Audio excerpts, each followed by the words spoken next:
Myanmar is being rewarded for political and social change. At the forefront is democracy campaigner Aung San Suu Kyi, whose party has decided to re-enter the race for government. Things are moving in the right direction, according to the US president. After years of darkness, we've seen flickers of progress in these last several weeks.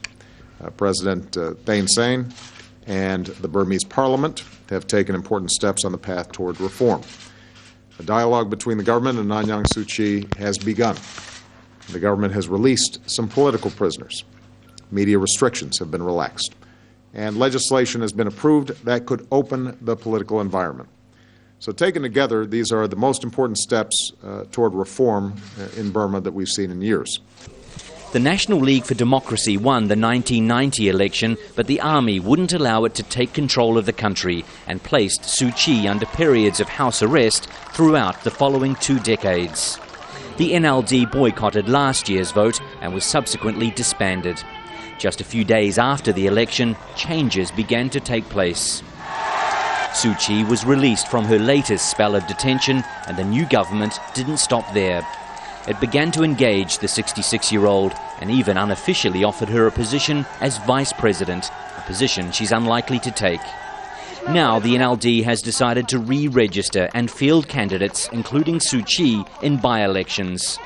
Political changes may be happening, but according to some, they haven't resulted in enough real changes for people on the wrong side of the government. We haven't seen release of all political prisoners yet.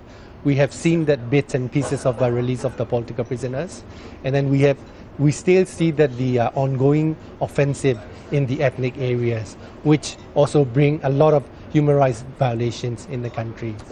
It's not just the Americans who are beginning to hand out the rewards. Its Southeast Asian neighbours gave the chair of the regional grouping ASEAN to Myanmar in 2014. For the United States, this is not just about rewarding good behaviour. It's also about strategic alliances in what is increasingly becoming a battle with China to win favour among Southeast Asian nations. The Chinese spend a lot of money in Myanmar, and they've forged close relations with the government. They too will be keeping a close eye on political developments there, including relations with the US. Wayne Hay, Al Jazeera, Bangkok.